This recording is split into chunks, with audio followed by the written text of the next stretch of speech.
Hello, Gemini Collective. Ako po si James from James Tarot PH. Ito po ang inyong weekly reading for March 16 hanggang 22. So mga Gemini, alamin po natin kung ano po naghihintay sa inyo para sa mga petsa na yan. But first, inhale and exhale. Holy Spirit, Spirit Guides, ibigay po natin kay Gemini ang mensaheng dapat nilang malaman para sa linggong ito. In your overall energy, meron po kayong the Nine of Wands. In the area of what you need to focus on, meron po kayong the Seven of Pentacles. In the area of what you need, meron po kayong the Judgment card. Beautiful.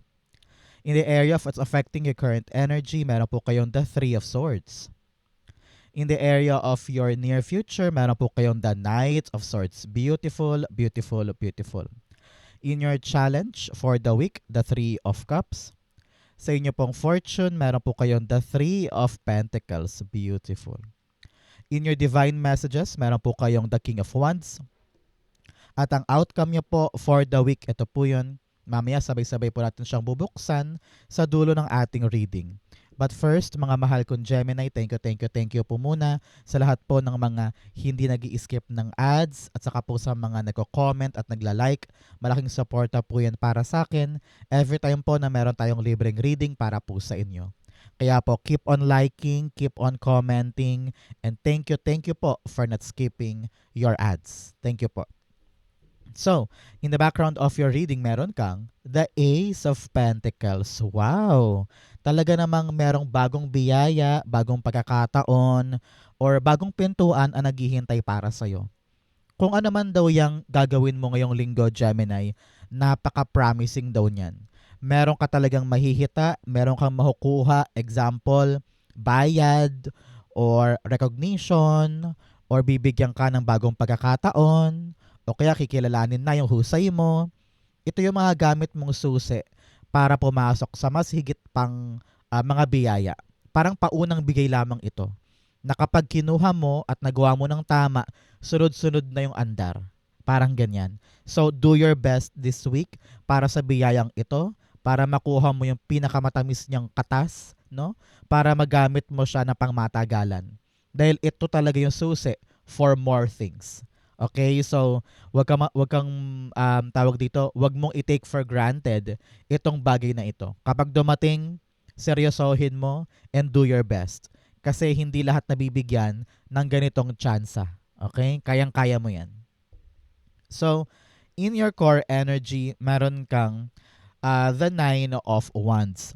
Si Nine of Wands, sinasabi dito Gemini, ramdam niya na pagod ka na about creating something. Meron kang pinagpapaguran ngayon. And sabi niya parang pasuko ka na, parang hindi mo na nakikita kung pasasaan pa ba yung direksyon nito. Samantalang ang dami ko nang binigay, ang dami ko nang ginawa, ang dami ko nang sinakripisyo pero ganito pa din. Ramdam ko yung frustration mo, yung pagod, yung kawalan ng gana or kawalan ng pag-asa. Pero pinapayuhan ka dito Gemini, na silipin mo yung potential na outcome na maaari mong makuha dito. And do not give up. Okay? Do not give up. Kasi meron ka pa rin makukuha dyan. Meron ka pa rin mahihita sa lahat ng effort na binuhos mo. Nagsakripisyo ka, you have given your all, and lahat na ginawa mo para dito. Pero at this point, while we're talking, ramdam ko na hindi ka sure. Walang assurance, walang kasiguraduhan, kaya parang nawawalan ka na ng amor sa bagay na ito. Your spirit guides are telling you, huy, meron pa. Meron ka pang biyayang makukuha dyan. Patunayan mo kay universe na seryoso ka and hindi mo bibitawan itong isang bagay na alam mong kaching-kaching and good life ang handog sa iyo. Siguro ngayon tinatest ka lang ni universe kung hanggang saan ang kayang gawin ni Gemini para ito ay makuha niya.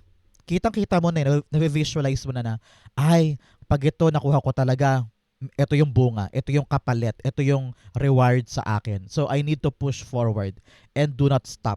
Okay? Clarify natin.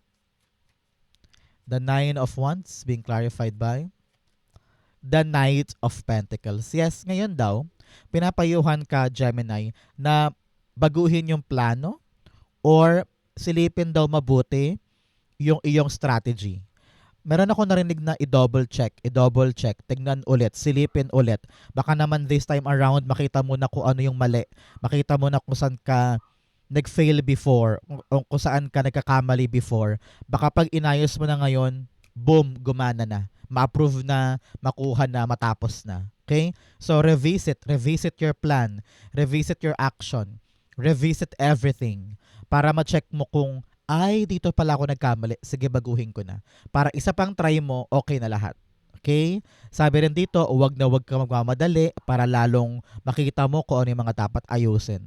Kapag minamadali kasi, doon ka lalong pumapalya. Doon ka lalong natatagalan. Okay? So this time around, just relax. Do what you can. Huwag mo madaliin ito.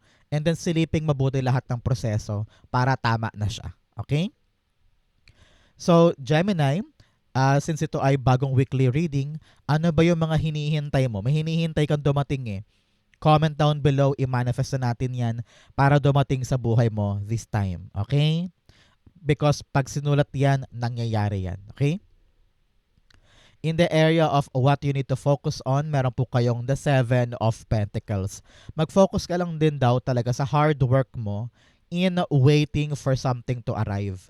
Sabi dito, hindi dapat sinusukuan yung isang bagay na alam mong valuable para sa'yo.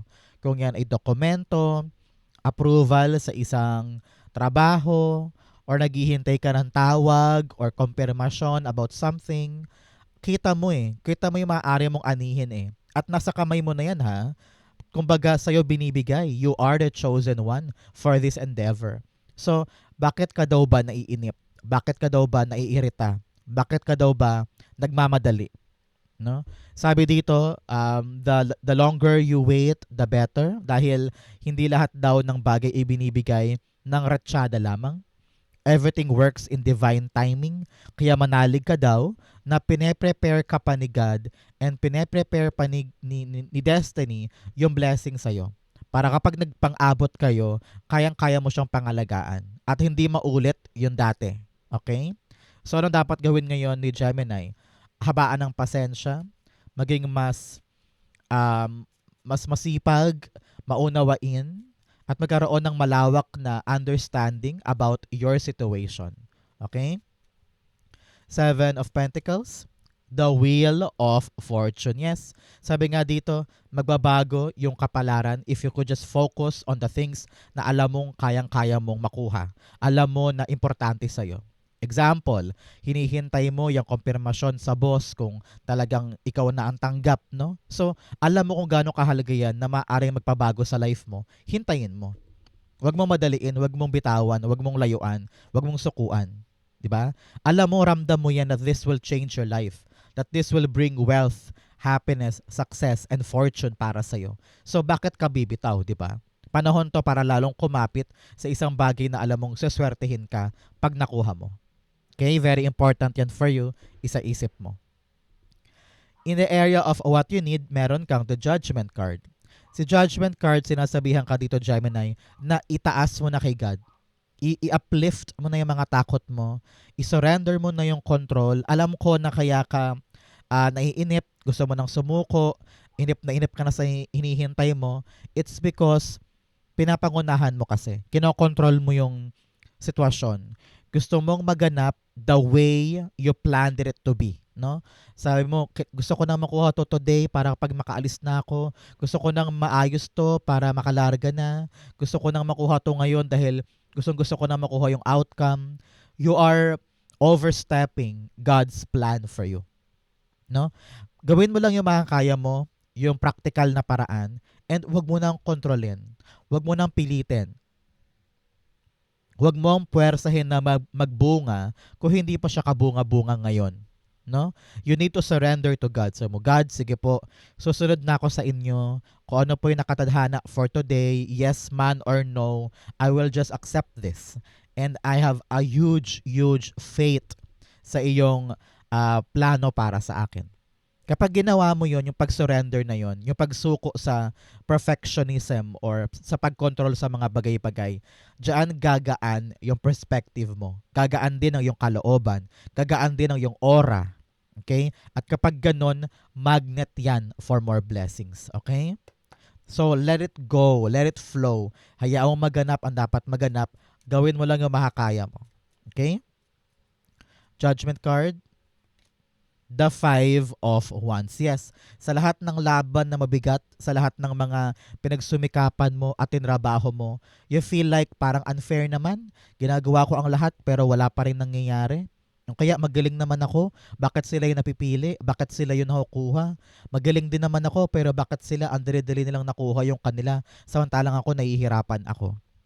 You're always comparing yourself to other people, kaya lalo kang na-frustrate, lalo kang naiinis, lalo kang naiirita. Sabi dito, you can win, yes.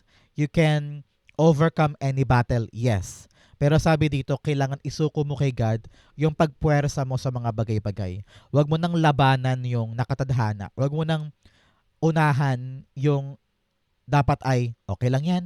I will just wait for my turn. Okay lang yan. I'm happy for them. Pero ako, I will just do what I can and I will just relax. Kailangan ganun. Kasi kapag lalo mong pinipilit, lalo ka nabuburyong. Lalong nagiging komplikado yung mga bagay-bagay. So, just let it flow and relax. Relax, relax. Papasok yan kapag relax ka. Okay? In the area of what's affecting your current energy, you have the Three of Swords. Sabi dito, marami kang mga trauma or heartbreak in the past, no? Example, um, lagi kang nalilay off before sa trabaho dahil nga siguro kulang ka pa sa credentials, ganyan. Kaya kapag nag-try ka ulit ng bago, tapos ang tagal-tagal dumarating, gusto mo na agad mag-quit kasi sabi mo, ay, siguro rejected na ako katulad dati. So, ginajudge mo agad yung ginagawa mo ngayon dahil nangyari sa'yo before. Iniisip mo na, ganoon ulit siguro to. Baka same fate, same outcome na naman yung mangyari sa akin. Pero sabi dito ng yung spirit guides, do not give up on your life. Do not give up on your self, on your dreams. Porket nangyari yun dati. Kailangan mong maghilom ngayon, Gemini, para magawa mo ng tama yung gagawin mo. Okay? Napakaswerte mo with this new blessing, with this new opportunity. At huwag na huwag mo siyang hayaang mapanis o masira dahil lamang hindi ka pa makapag-move on sa nangyari before.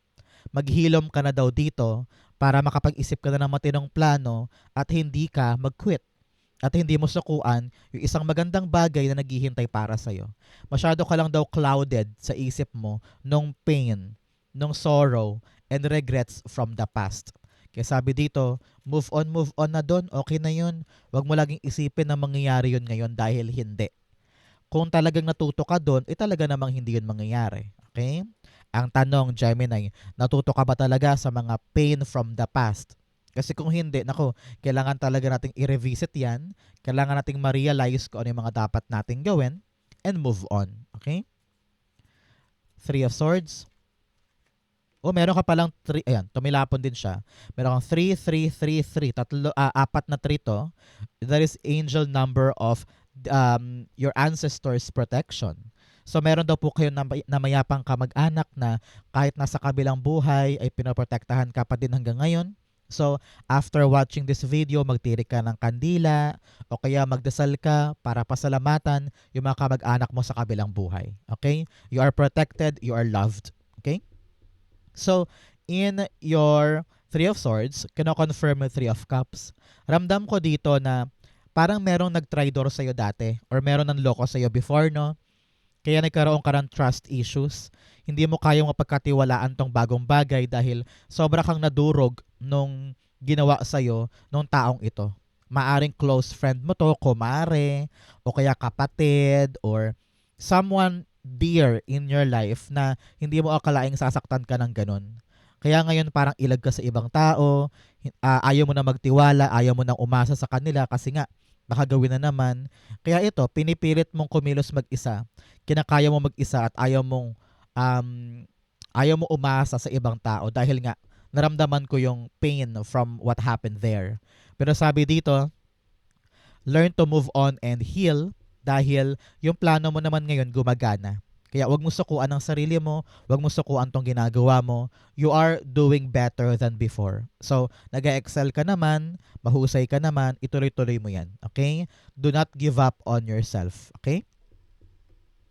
In the area of your near future, meron kang the Knight of Swords. Yes, may darating pong mabilis na balita para sa'yo in the near future. Okay? So, wag ka matakot, wag ka mairita. Ang tabayanan mo, 12 days, 12 weeks, or 12 months, may darating pong good news na hindi mo na kailangan pa mag-isip. Kasi nga, sa sobrang bilis nito, there's no time for you to deliberate or to think about this. Napakagandang balita ito, napakagandang pagkakataon na huwag mo dapat palagpasin. Kung ito man ay new job, new opportunity, or new place to go, kita-kita ko dito na parang, yes, sige, punta tayo. Sigurin natin yan. And you are now a go-getter talaga. Ayaw mo nang sayangin yung oras sa mga bagay na mali. At ayaw mo na rin sayangin yung mga pagkakataon sa mga bagay na alam mong nasa harapan mo na. Okay? Congrats. Knight of Swords. The Two of Pentacles, yes. Kitang-kita ko dito, hindi ka na magko-contemplate pa. Hindi mo na pag-iisipan pa. Susugod ka na lang. Sabi mo, akin yan, kukunin ko yan. Wala nang paisip-isip, wala nang patagal-tagal pa, I will get that. Ramdam ko dito. Pero, sabi dito ng iyong spirit guides, huy, balansehin mo muna ha. Pag-isipan mo daw muna kung swak ba sa budget mo, kung kaya ba ng schedule, pabor ba dito yung mga kasamahan ko. Kailangan timbangin mo kung talagang isusugod mo yan. Pero nakita ko dito talaga namang susugod ka no matter what. Ano man ang sabihin ng iba, ano man ang opinion ng iba, o kung mahirap man tong gawin, feeling ko talagang kukunin mo yan at ilalaban mo. So, congrats sa'yo. May fighting spirit ka dito. Maybe because nagising ka na from what happened here. Sabi mo, hihintayin ko magbunga, tsatsagain ko, itutuloy ko lang yung plano ko, and I will wait for my destiny to turn around for me. And here you are. Talaga namang umikot. Talaga may dumating, kaya ikaw, gising na gising ka na, and you're gonna grab it. Congrats po. Okay? In your challenge, meron kang embrace the void and explore your feelings. Sabi dito, meron kang mga kinikim-kim na emosyon na dapat mo nang buksan, dapat mo nang sabihin, dapat mo na ibulalas para magkaroon ka na ng closure and kapayapaan. Okay? You also have embraced the void. Yakapin mo yung mga bagay na hindi mo naiintindihan. Hindi ka sure pero susubukan mo. At doon mo daw talaga makikita yung potential, yung mga talent mo na tulog, yung mga skills na hindi mo alam na meron ka pala. You will discover your true potential kapag niyakap mo yung mga bagay na hindi mo alam kung paano gawin. Doon lalabas yung biyaya para sa'yo. Okay? In your challenge, meron kang the Three of Cups. Yes, talagang ang challenge sa'yo ngayon ay magtiwala at magkaroon ng connection sa ibang tao. Ramdam ko na hindi ka madalas makakonekta sa iba.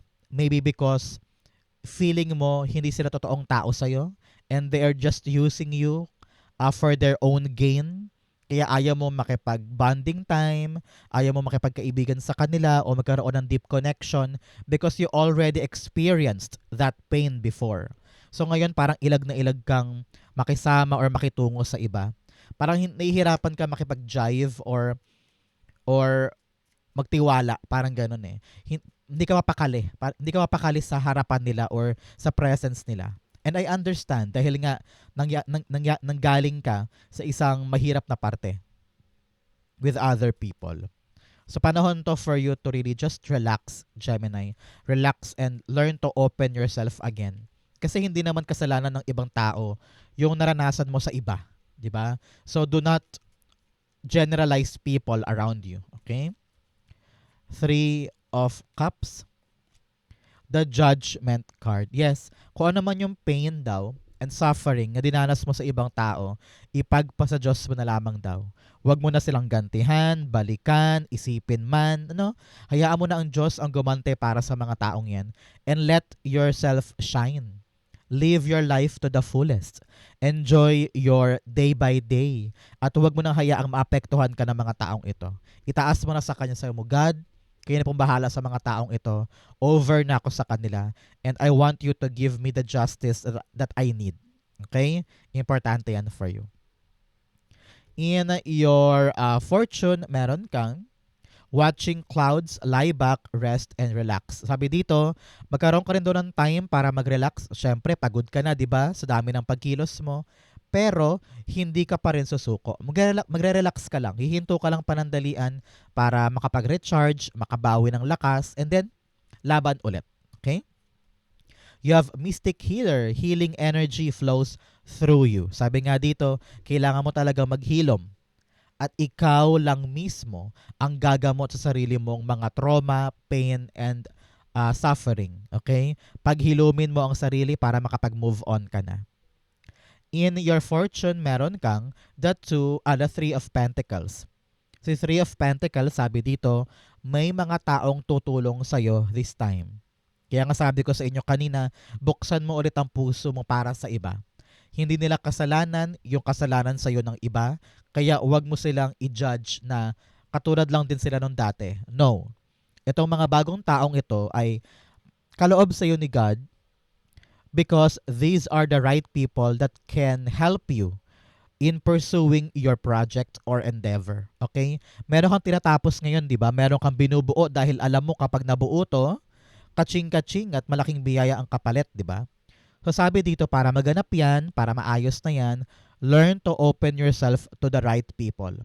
These people will listen, will applaud you, will appreciate you, at tutulungan kang umangat at magawa itong project na ito o itong bagay na ito. Kaya panahon to, Gemini, to open yourself to the people and be cooperative, be collaborative, para matapos na yung ginagawa mong yan at umikot na ng maganda yung kapalaran at makuha mo na yung matamis na bunga sa iyong mga hinihintay. Okay? Three of Pentacles. The Hanged Man. Yes, talagang wala nang delay, wala nang antala, wala nang babagal-bagal dahil dumating yung tulong. Dumating yung mga taong kaloob ng Diyos na open arms mong i-welcome. Okay? Sabi dito, kapag lumiwanag na yung isip mo at naiintindihan mo na, ay, ito pala yung rason kung bakit ako matagal. Ito pala yung rason kung bakit ako nade-delay. Now, you are now collaborating with these people. Dahil nakipag-usap ka sa kanila, na-realize mo, ay, oo nga, no, tama ka.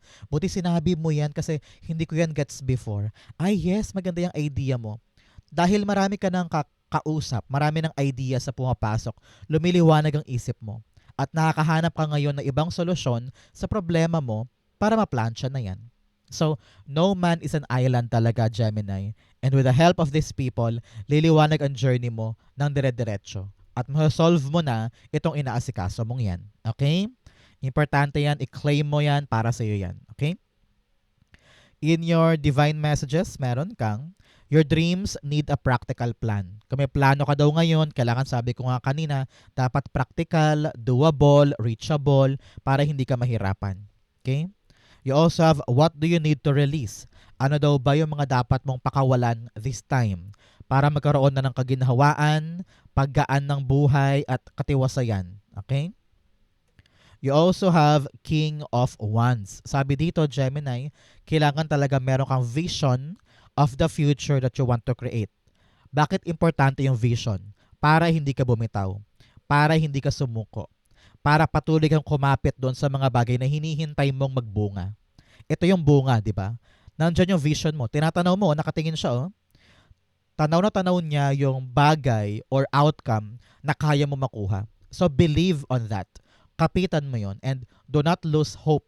Panahon to para pag-alabin mo ang iyong kumpiyansa, motivation, dedication sa isang bagay. Kung kaya mong isipin, kayang-kaya mong gawin. Kung kaya mong pangarapin, kayang-kaya mong makuha. Okay? King of Wands, the Page of Pentacles. Ngayon, lalo't higit, kailangan mong yakapin yung ginagawa mo. I-prioritize mo. Ipakita mo kay universe that you will do everything para lang makuha siya. Okay? Sabi dito, kung kailangan mo mag-research, kung kailangan mo mag-aral tungkol dyan, aralin mo. Marami namang tutorial sa YouTube or sa Google para lumawak ang iyong isip at kaalaman para ito'y magawa mo at ma-accomplish mo ng mas mabilis at mas effective. Kayang-kaya mo daw yan. Ang kalaban mo lang ngayon, takot at saka kawalan ng tiwala sa sarili, and also yung fear of failure. Kaya laksan ng loob, kayang-kaya mo to. Okay? Ang outcome mo yan, but first bigyan mo na kita ng fortune cards. Meron kang pig, beware of greed. Mag-ingat ka daw sa mga taong gahaman. Ito yon, yung mga three of cups natin. Yung mga taong two-faced, mga taong plastikada, at mga taong hindi totoo. Mag-ingat ka sa kanila. You have younger woman, meron daw po kayong nakababatang babae sa buhay mo, maaaring kapatid, pamangkin, apo, or anak. May concern daw sa kanya, kausapin mo. Maaari ding younger woman to sa trabaho, no? Baka may dapat asikasuhin sa kanya, talk to that person. You have needle and thread, a sincere wish will be granted. Wow! I-claim mo to, meron daw po kayong sincere wish na makukuha ngayong linggong ito. Claim, claim, claim, it will be yours. You have elephant, a long journey, either physical or mental, will leave you wiser at the end. Yes, talagang namang may transition. Nagigets mo na. Umaandar ka na patungo sa better version mo at nahigets mo na kung ano yung mga dapat mong gawin. Good for you. Talagang Gemini 2.0 ka na. Ang outcome ni Gemini for March 16 to 22, the Tower card. Things will eventually change. Kung akala mo suko ka na, ending na, wala nang mangyayari. Kung akala mo wala ka na mapapala, biglang boom, magbabago ang lahat. And things will definitely change in your favor. Okay? Napakaganda ng presensya ni Wheel of Fortune sa reading mo. You're gonna come up on top. At marirealize mo na, ay, buti pala hindi ako sumuko. Ay, buti pala kumapit pa rin ako. Dahil eventually, nagbago na yung kapalaran. And aanihin mo yung magandang outcome dito. Kaya ngayon pa lang, i-practice mo na yung pagsalo sa blessing na ito dahil babaguhin niya ang buhay mo for the better. Okay? Akala mo talo ka na, akala mo ending na, biglang boom. May magandang kapalaran palang naghihintay para sa'yo. Kaya importante ngayon, Gemini, makipagtulungan, okay? Makipag-collaborate para matapos at ma-accomplish na yung ginagawa mo. Tower card is being clarified by the Nine of Swords. Yes, masyado ka daw nag-overthink, masyado ka daw nag-overanalyze. Sabi dito, huwag kontrolin ang sitwasyon. Sabi ko sa iyo kanina, with judgment and judgment here, huwag mong puwersahin. Let it go, let it flow. Lahat ng takot mo, lahat ng pangamba mo sa mga pagbabago, wag. Hayaan mo lang. Kasi nakita ko dito, kayang-kaya mo naman. Wag na wag mong iisipin agad-agad na yung nega. Just let it flow, let it go. Everything will be fine. Do not change the course. Continue working for this. Continue waiting for this and doing your diligent work. Kayang-kaya mo to. Kaya labanan mo yung stress, labanan mo yung anxiety mo, labanan mo yung mga pangamba na yan at overthinking na yan because the change that's gonna happen for you ay pabor sa'yo. Okay? Okay ka, relax ka. You're doing good, you're doing fine. Okay? So Gemini, yan po ang inyong March 16 to 22. Saan po kayo nakaresonate? Comment down below, babasahin ko po yan. Thank you, Holy Spirit, Spirit Guides, for the clarity and messages na dapat malaman ng mga Gemini today. Thank you po for watching hanggang dulo. I love you. This has been James for James Tarot PH. God bless everybody.